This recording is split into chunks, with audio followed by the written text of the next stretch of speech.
Well, howdy there, Internet people. It's Bo again. So, tonight we're going to talk about toxic masculinity a little bit. But before we get into that, I want to talk about some men's movements.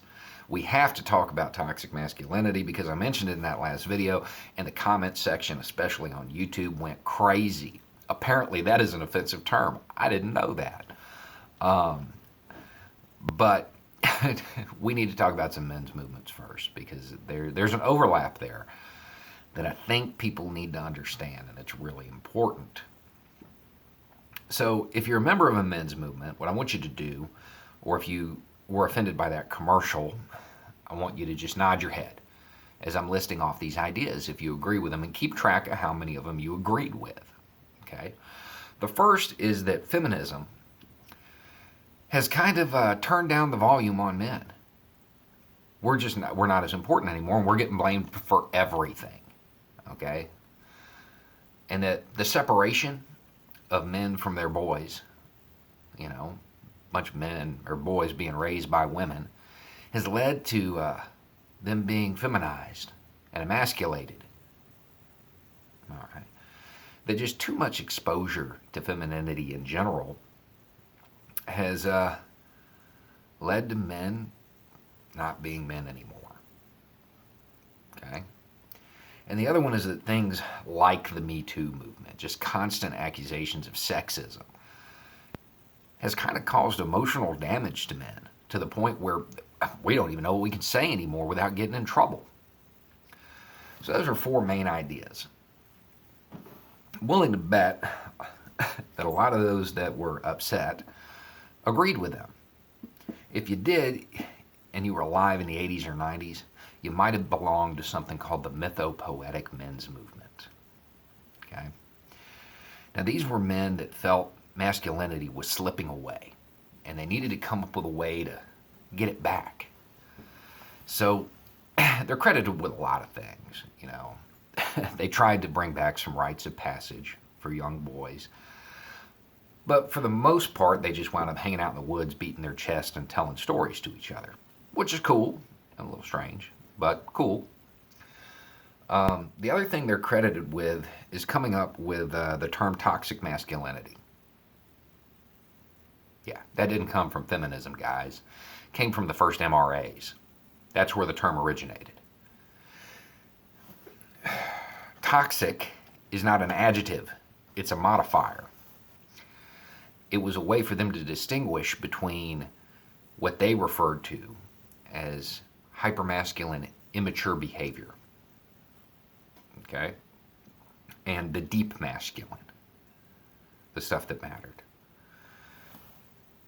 Didn't come from feminism.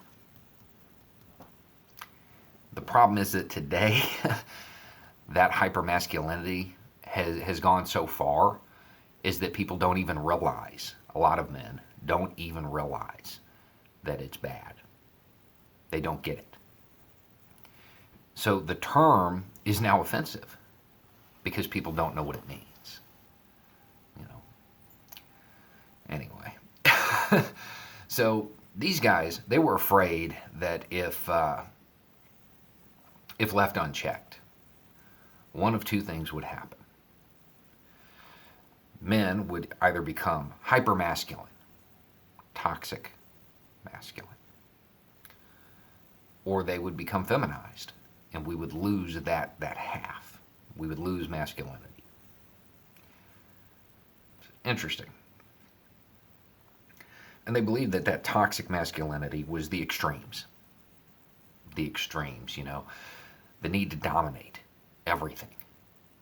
And see, people right now are going, well, no, masculinity means assertiveness and aggressiveness with cause, with a reason. That reason's been lost. Now, at this point, we're talking about what I think, not their views. But it certainly seems like men have wanted to hold on to the violence and to that dominating spirit.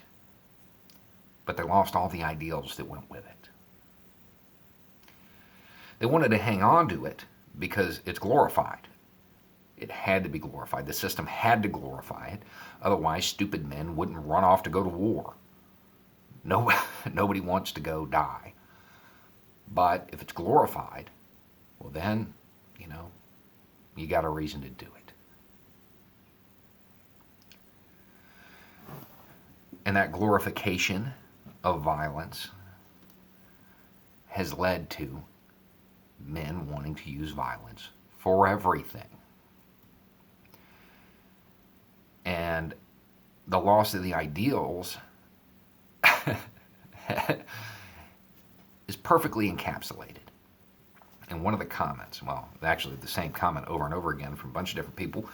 But basically, the comment reads something similar to, well, why is it my responsibility to act? Because you have the means at hand. Rule 303, go watch the video. Because you have the means at hand, you have the responsibility to act.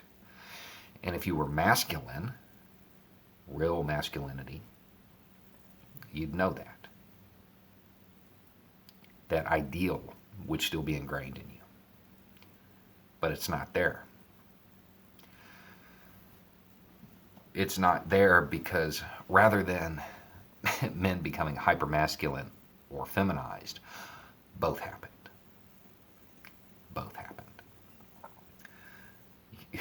All of these men want to cry and want somebody else to take care of them while they pretend that they're this aggressive, dominant, self-reliant person.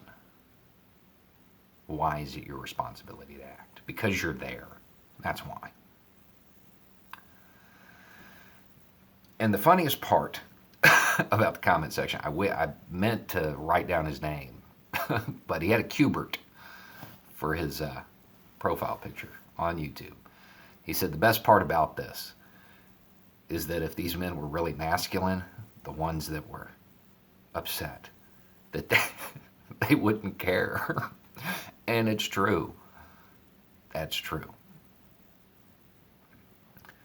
Masculinity is not a team sport.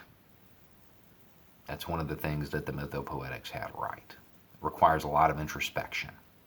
It requires knowing yourself. And then the other question was, well, how are these things honor and integrity? How is this different from, the female characteristics? Can't females be this? Yes, absolutely.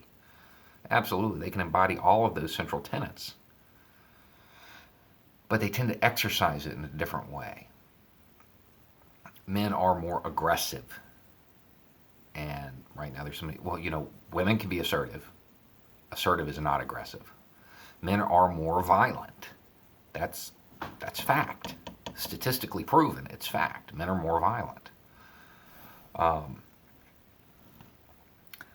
And that that violence is the reason that toxic masculinity has to be put in check. There was somebody who said, well, he was just walking after her to say hello, in reference to that commercial when it was talking about the catcalling. Put yourself in a woman's point of view. You're walking along, some guy calls out to you. You don't want to respond, and you keep walking. And he starts following you. What's going through your head right now? That need to dominate physically, that extreme, that toxic masculinity. That's what's going through your head. Because you're worried that this person following you might act on it. Not saying hello can get a woman killed. So no, it's not harmless. It isn't harmless behavior. And yes, you do have the responsibility to act. Anyway, it's just a thought or two. Y'all have a good night.